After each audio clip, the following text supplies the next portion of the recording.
Welcome to Contemporary Math and our chapter on statistics. Today we're going to be talking about 13.6 Measures of Dispersion.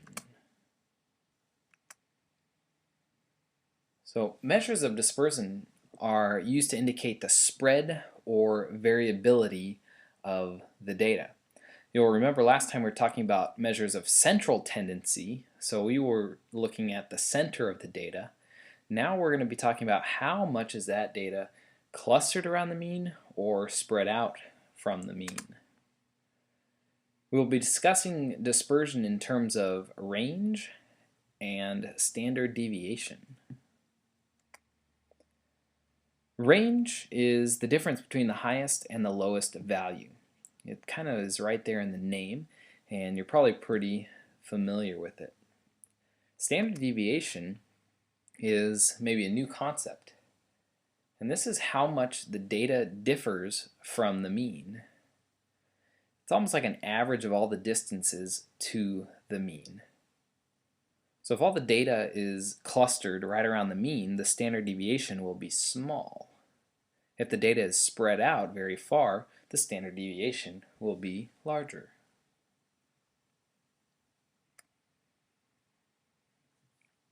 In this class, we're going to use S to represent the standard deviation of a sample. And you can see sigma is going to be for a population.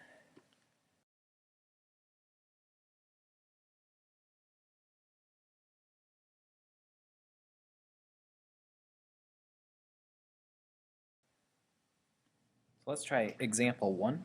We want to find the range of the following set of data. So for the range, we need to find the highest number and the lowest number, and then subtract the 2.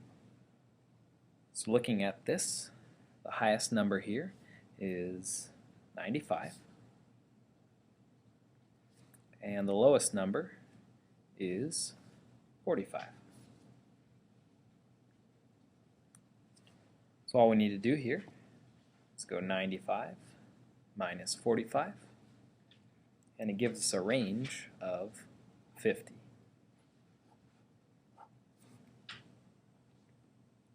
For example 2, we want to find the standard deviation of the following set of data. So we are going to be using our calculators. So the formula for finding standard deviation is pretty complex. Fortunately for us, our calculators can do this. So we're just going to take a moment and learn how to use our calculators to find standard deviation.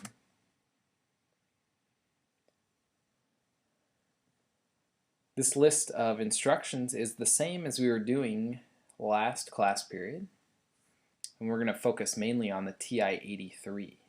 So again, you press Stat, you select Edit, you insert your data in a list, then you press Stat again, and you select Calc, and select one var stats, hit Enter, and then go ahead and select whichever list you put your data in.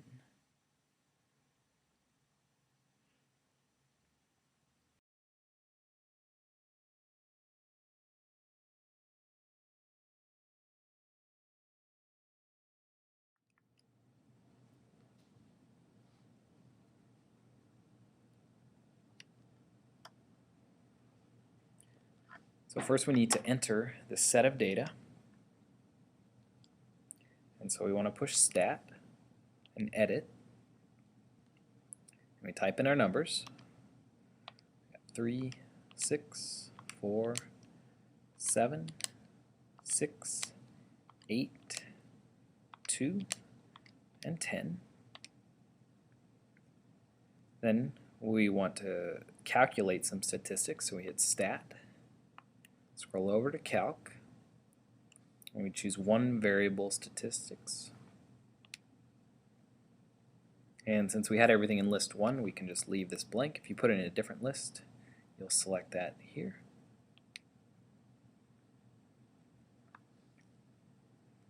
Now, for this class, when we're finding the standard deviation, we want to look for this Sx. Now let's go ahead and round to the nearest hundredth. So it's 2.67. 6 is our standard deviation. So for our standard deviation example, we got a standard deviation of 2.66. Now the question is this a large standard deviation? What does it tell us about the data? Does it mean the data is spread out, or does it mean that it is close together? Well, it depends on the data. So looking at this data, you can see that it only really goes from 2 up to 10. So if we're talking a spread of 2.66, that means this is a pretty large standard deviation for this sample set.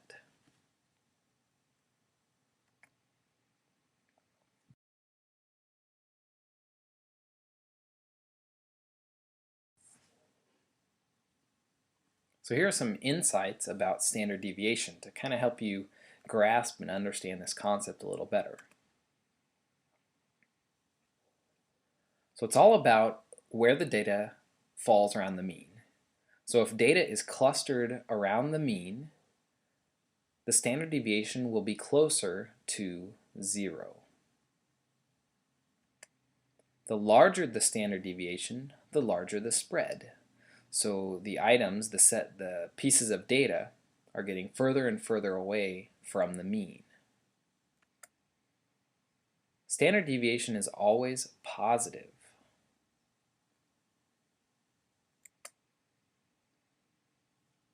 And standard deviation is in the same units as the original data.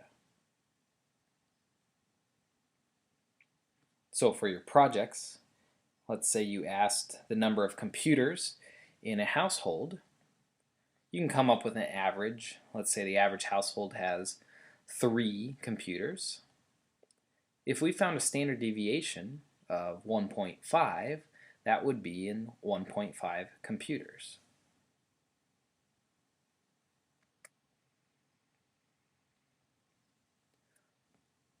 So a couple questions on did you catch it?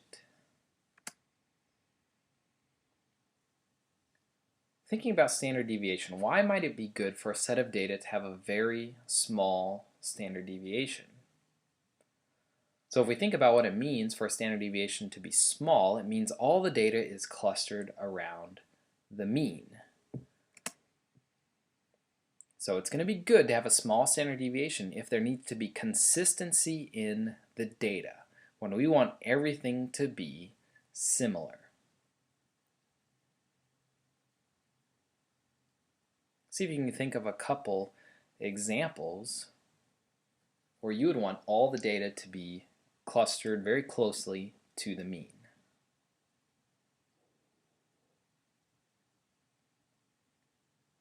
A couple examples I came up with. Let's talk about miles per gallon of an airplane. We would want to know if we put this much fuel in and the average distance was so much. If the standard deviation is small, then we know we're pretty much going to get about that distance. If it's a large standard deviation, then the distance on a tank of fuel will be so varied that we can't really guarantee that we're going to make it to our destination.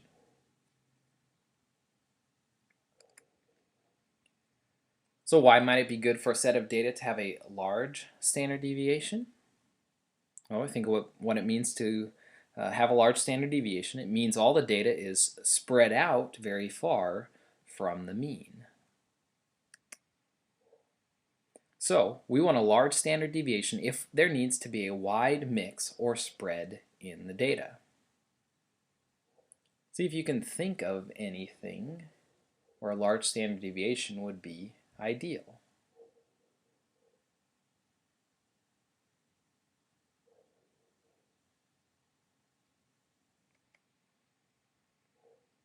Here's an example.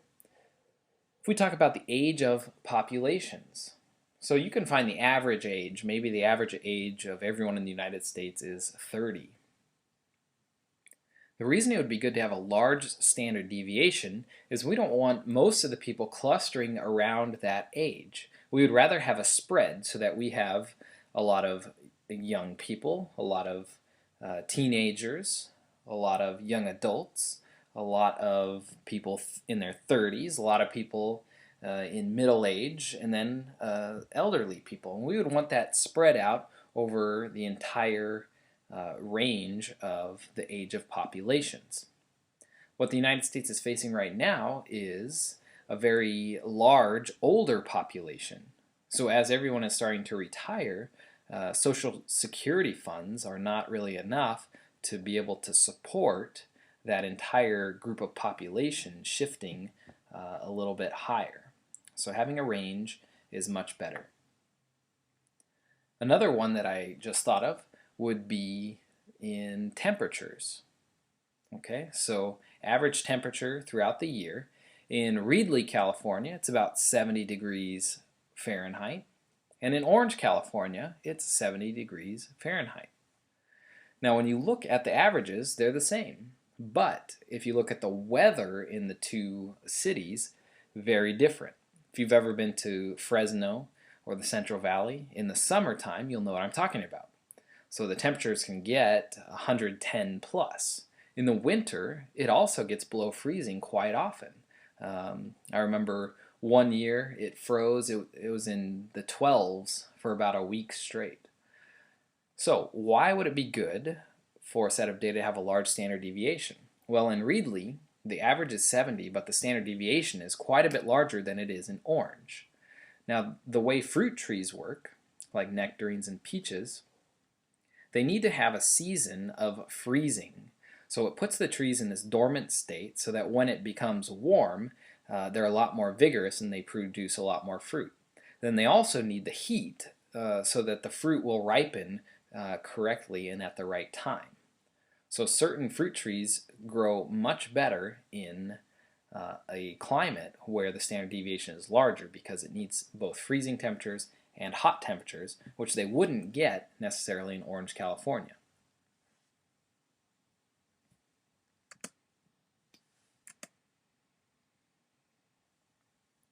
So in our last example, we want to just look at these two sets of data and see which one has the larger standard deviation.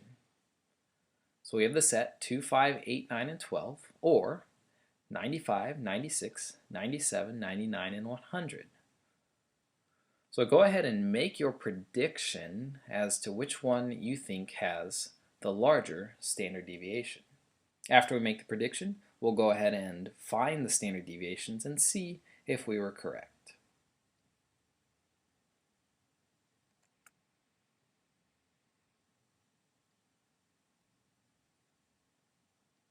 I would predict that 2, 5, 8, 9, and 12 will have a higher standard deviation because to me it looks like the data is more spread out. So now we want to calculate the standard deviations of each of these sets of data to see if the one we chose was correct. So we're going to go to Stat and Edit. So to clear the list we had in there previously, we go up to L1. It's very important not to push delete here. You want to push clear. Notice it clears the set, and then you hit enter, and that'll clear your list. So here we're going to enter 2, 5, 8, 9, and 12. And we can go ahead and enter our second set over into list 2. So that's 95, 96, 97, 99, and 100. Now again, we're going to do some calculations.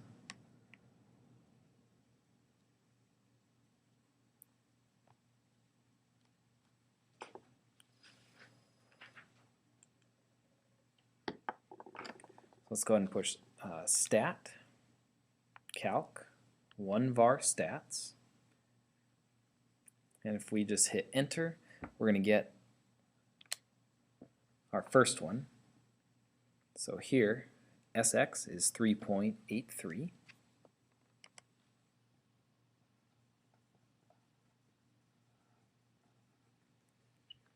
Now if we want to do our second set, we're going to hit Stat, Calc, one-var stats, and now we need to choose L2. So second, L2. It's the number 2. We hit enter, and it gives our standard deviation of 2.07. So